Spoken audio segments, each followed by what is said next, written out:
जय श्री कृष्णा। मैं आचार्य ज्योति स्वागत करती हूँ आप सभी का वैदिक एस्ट्रो केंद्र में। दर्शकों, आज हम बात करेंगे कन्या राशि के प्रेम राशि फल के बारे में। यानी जुलाई 2026 में ग्रहों की स्थिति क्या होगी, कौन कौन से ग्रहों का गोचर होगा और वो गोचर आपके प्रेम जीवन को किस प्रकार से प्रभावित करेगा, उसको हम समझेंगे। लेकिन शुरुआत करने से पहले अपने सभी दर्शकों से अनुरोध करना चाहूंगी कि इस वीडियो को लाइक करें, शेयर करें, बेल बटन दबाकर चैनल को सब्सक्राइब जरूर करें। दर्शकों, हम कन्या राशि को अगर समझे, कन्या राशि के जातकों की अगर हम बात करें, तो प्रेम जीवन में वो एक ऐसे व्यक्ति होते हैं, ऐसे इंसान होते हैं जो सब कुछ सोच समझ कर करते हैं। एनालिसिस बहुत ज़्यादा होते हैं, बहुत ज़्यादा करते हैं और एनालिटिकल भी होते हैं। उनका जो प्रेम है या दिल है, जो अफेक्शन है, वो जल्दी नहीं टूटता है। लेकिन जब टूटता है तो बहुत डीपली टूटता है, क्योंकि जो हमारे कन्या राशि के जातक होते हैं, किसी को बहुत जल्दी ट्रस्ट नहीं करते हैं, टाइम बहुत ज़्यादा लेते हैं ट्रस्ट करने में। अब इस महीने क्या हो रहा है, इस महीने ग्रह स्थिति आपकी इसी सबसे कमज़ोर यानी वीक पॉइंट को, कमिटमेंट और ट्रस्ट को डायरेक्टली टेस्ट करने वाली है। ये टेस्ट थोड़ा-सा डिफ़िकल्ट हो सकता है, लेकिन जो इससे निकलेगा वो रिलेशनशिप में एक बहुत गहरी क्लैरिटी लेकर आएगा जो पहले नहीं थी। अब यहाँ पर समझे सबसे पहले कि किस प्रकार से ग्रह आपके प्रेम जीवन को प्रभावित कर रहे हैं। इस महीने सबसे बड़ा फैक्टर है, शनि सीधे आपके सप्तम भाव में बैठे हैं, मीन राशि में बैठे हैं। सप्तम भाव जो पार्टनरशिप और विवाह का भाव होता है, वहां पे शनि का बैठना क्या करता है, रिश्ते में अकाउंटेबिलिटी आती है, थोड़े डिलेज भी आते हैं, थोड़े टेस्टिंग फेज भी आते हैं। लेकिन जो रिलेशनशिप इस टेस्टिंग में पास हो जाती है वो जेन्युइनली जो है स्ट्रांग होती है, सॉलिड होती है। इसके साथ एक और लेयर यानी एक और एड ऑन पॉइंट अगर हम आपको बताएं, आपके जो पंचमेश है वो भी शनि है। अब पंचमेश का सप्तम भाव में बैठना यानी रोमांस और मैरिज के जो स्वामी हैं उनका यहाँ पर स्थिति जो है, ये जो पोजीशन है, ये आपके लिए लव और कमिटमेंट अलग नहीं है ऐसी भावनाएं बढ़ा सकता है। ये बेसिकली क्या होगा, दोनों की जर्नी एक साथ चलेगी, यानी प्रेम जीवन में विवाह के प्रस्ताव भी यानी विवाह का स्टेप भी हो सकता है, और जो वैवाहिक जीवन है उसमें भी यहाँ पर प्रेम की जो स्थिति है वो इम्प्रूव हो सकती है। लेकिन देखिए, शनि का जो बेसिक नेचर है उसको ज़रूर समझ के चलना होगा, क्योंकि वो क्या चाहते हैं, वो चाहते हैं स्थिरता, वो चाहते हैं रिस्पॉन्सिबिलिटी।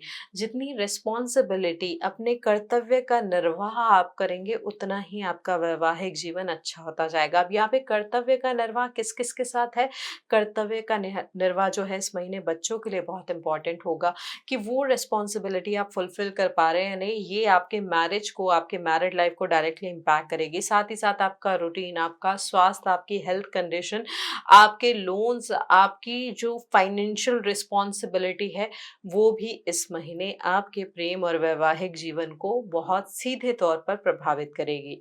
यहाँ पर ये ध्यान रखना है कि अच्छी चीज़ जो है, अगर अच्छी चीज़ को समझे, कि गुरु उच्च के होके आपके 11वें भाव में बैठे हैं, शुक्र के साथ बैठे हैं। शुक्र जो 4 जुलाई को आपके 12वें भाव में चले जाएंगे केतु के साथ।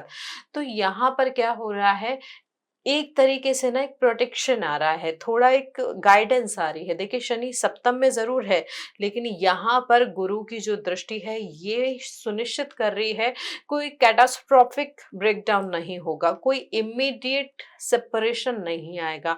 इश्यूज सडनली अगर कुछ आ रहे हैं तो गुरु की दृष्टि उस चीज़ को संभालने का प्रयास करेगी। यहाँ पर गुरु का आशीर्वाद उन चीज़ों पर मिलेगा जो प्रॉब्लम कर रहे हैं। अब यहाँ पर शनि की सप्तम दृष्टि भी जो है आपकी लग्न पर पड़ रही है, तो यहाँ पर आपकी पर्सनालिटी पे एक अलग ही आप वेट फील करेंगे, एक रिस्पॉन्सिबिलिटी का बर्डन आप फील करेंगे जो रिलेशनशिप से डायरेक्टली कनेक्टेड होगा।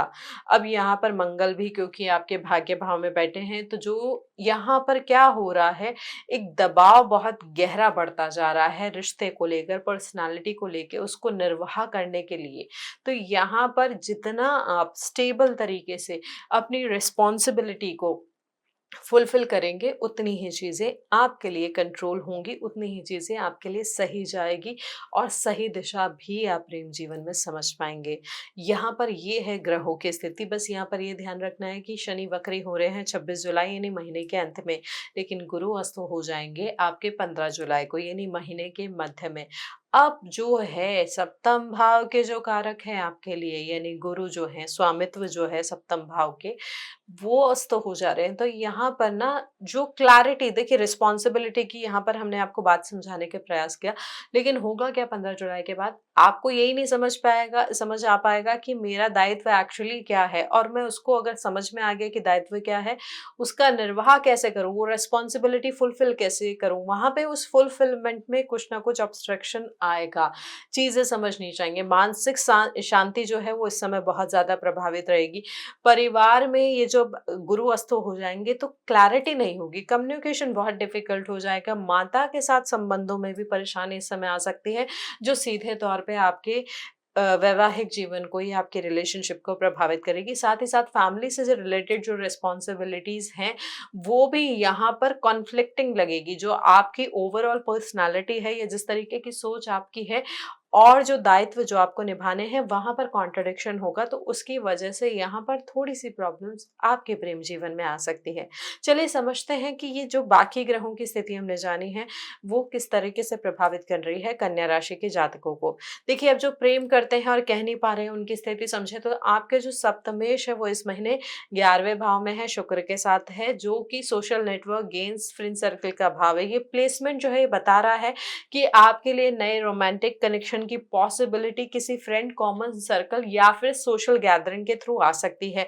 बहुत अनुकूल स्थिति है आपके लिए इंट्रोडक्शन के लिए। कन्फेशन की विंडो की बात करें तो 4 जुलाई से पहले आप ये कन्फेशन कर सकते हैं, क्योंकि 15 के बाद क्या होगा, गुरु अस्त हो जाएंगे। तो जब तक गुरु जागृत हैं, तब तक ये ऑथेंटिक एक्सप्रेशन के लिए फेवरेबल टाइम है। लेकिन 4 जुलाई के बाद क्या होगा, शुक्र आपके 12वें भाव में चले जाएंगे सिंह राशि के साथ, और उसके बाद जो है आपका गुरु भी जो है वो अस्त हो जाएंगे। तो यहाँ पर आपके लिए अगर आप विंडो समझे तो वो महीने के शुरुआती दिन है, तब यहाँ पर रिस्पॉन्स भी आपके लिए थॉटफुल आ सकता है, सामने वाला व्यक्ति का प्रैक्टिकल एंगल के साथ होगा। हाँ, अगर होगा तो वो कंसिडर करके ही होगा कि रिलेशनशिप में ग्रो कहाँ होना है, रिलेशनशिप को दिशा क्या देनी है। देखिए, बात के जो समय है उसमें थोड़ा-सा इश्यू आ सकता है, क्लैरिटी आपको भी नहीं रहेगी, पार्टनर को भी नहीं रहेगी, तो वहाँ से पहले अगर आप कन्फेशन करना चाहते हैं तो महीने की शुरुआत में ही कर दें। सिंगल जो हमारे जातक है उनकी बात करें तो देखिए, यहाँ आपके लिए इस महीने में फेवरेबल टाइम है, क्योंकि सप्तमेश लाभ भाव में गया है। तो यहाँ पर किसी से मुलाकात की संभावना बहुत स्ट्रांग दिख रही है। किसी फ्रेंड के थ्रू मुलाकात हो सकती है, प्रोफेशनल नेटवर्क या ग्रुप इवेंट के थ्रू भी कनेक्शन बन सकता है। इस सेटिंग में एक जेन्युइन मैच्योर व्यक्ति से मिलने की संभावना आपके लिए प्रबल बन रही है। जो व्यक्ति आएगा वो गाइडेड होगा, प्रिंसिपल्ड होगा, लॉन्ग टर्म उनकी थिंकिंग होगी, लॉन्ग टर्म माइंडेड होंगे। यहाँ पर गुरु की ऊर्जा, गुरु की एनर्जी ऐसे ही लोगों को अट्रैक्ट करती है, और ऐसे ही लोगों को इस महीने आपके जीवन में लेके आएगी। यहाँ पर ये ज़रूर है कि 4 जुलाई के बाद जब शुक्र 12वें भाव में चले जाएँगे, तो नई मुलाकात की जो पॉसिबिलिटी है थोड़ी-सी कम हो जाएगी, और जो होगी वहाँ पर एक गार्डेड क्वालिटी आ जाएगी। तो यहाँ पर ग्रहों की स्थिति रिलेशनशिप के लिए पॉजिटिव सिचुएशन या योग दिखा रही है, लेकिन यहाँ पर सीरियसनेस आपको लेकर आनी होगी। अपने प्रस्ताव को या अपनी बात को या रिश्ते में आगे बढ़ने वाली स्थिति को कैजुअली नहीं लेना है। कमिटेड कपल्स के लिए अगर हम यहाँ पे बात करें तो देखिए, सप्तमेश की स्थिति, सप्तम भाव की स्थिति, यहाँ पर ये जो कॉम्बिनेशन है वो बहुत इंटेंस है। यहाँ पर इन सब प्लैनेटरी पोजीशन की वजह से कोई ऐसा मैटर जो आप दोनों के बीच में काफी समय से पेंडिंग था, वो आ सकता है। चाहे वो कॉन्वर्सेशन हो या कोई फाइनल डिसीजन हो, संतान से जुड़ा हुआ, परिवार से जुड़ा हुआ, फाइनेंस से जुड़ा हुआ। देखिए, शनि वक्री जब होंगे तो पुरानी बातें सतह पे तो वो लेके आएंगे, और वो कॉन्वर्सेशन आप दोनों के लिए डिफिकल्ट भी हो सकते हैं, लेकिन ये ध्यान रखें कि वो कॉन्वर्सेशन या वो वार्तालाप नेसेसरी भी होगा। जो भी बात करे उसमें जल्दबाजी ना करे, पार्टनर की पूरी बात को समझे और सुने, और फिर उसके बाद दोनों मिलकर उसका जो भी प्रॉब्लम है या जो भी मैटर है उसको सुलझाने का प्रयास करें। पार्टनर के फिलोसॉफिकल जो व्यूज हैं या रिलीजियस मैटर्स जो हैं या फ्यूचर प्लानिंग को लेके भी इस महीने एक फिक्शन पॉसिबल हो सकता है, कॉन्फ्लिक्ट हो सकता है, एक जो टकराव वाली स्थिति वो आ सकती है। ये फ्रिक्शन एक्चुअल है, इग्नोर करने से रिजॉल्व नहीं होगा, इस बात को समझ के चलें। यहाँ पर इस तरीके की स्थिति कुछ आ सकती है आपके लिए।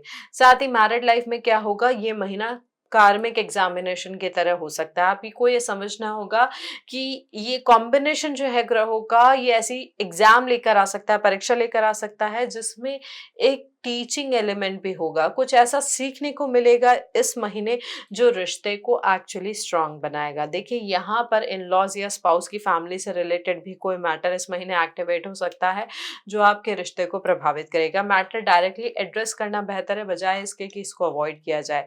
साथ ही यहाँ पर जो शुक्र की स्थिति है वो केतु के साथ है, तो मैरिड कपल्स के लिए भी ये बहुत इंटेंस फेज है। यहाँ पर समवॉट आप विड्रॉल फील करेंगे रिश्ते में, सोशल कमिटमेंट जो है आपके वो कम कर देंगे, आइसोलेट होने का प्रयास करेंगे क्योंकि शुक्र जैसा ग्रह जो है वो केतु के साथ है। तो यहाँ पर इस चीज से थोड़ा सा बचने का प्रयास करें, बहुत ज्यादा आइसोलेशन में ना जाए। पार्टनर की स्थिति को समझे, उसके व्यवहार को समझे और उसके अनुसार अपने जीवन को सही दिशा देने की कोशिश करें। देखिए ओवरऑल हमारे जो विवाहित दंपति है उनके बारे में अगर समझे तो यहाँ पर रिलेशनशिप क्राइसिस जरूर आ सकती है, लेकिन वो रिश्ते को अंत करने नहीं आएगी, रिकैलिब्रेट करने आएगी, समझाइश देने आएगी। यहाँ पर कम्युनिकेशन को मिसकम्युनिकेशन में बदलने नहीं देना है, बस इस चीज का ध्यान रखना है। साथ ही हम एक चीज जो और इम्पोर्टेंट है जो हमारे कन्या राशि के जातकों को जाननी होगी कि देखिए शुक्र 12वें भाव में आ जाएंगे, केतु के साथ रहेंगे, राहु छठे भाव में होंगे, तो यहाँ पर एक सीक्रेटिव रिलेशनशिप की सिचुएशन आपके लिए बन सकती है।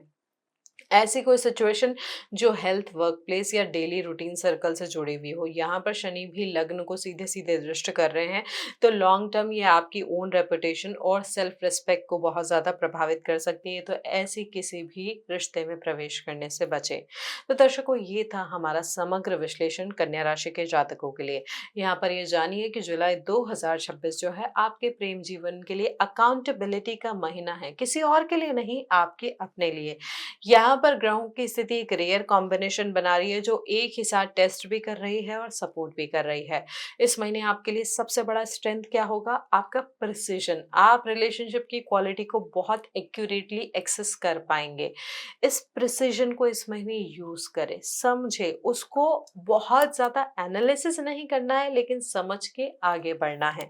और इसी समझ के साथ आप अपने जीवन में, चाहे आप प्रेम जीवन में हो, चाहे चाहे विवाहित दंपति हो या सिंगल हो, तो इस तरीके से इस समझ के साथ इस महीने आप अपने ग्रहों को सही दिशा दे सकते हैं और अपने रिलेशनशिप को भी सही दिशा दे सकते हैं।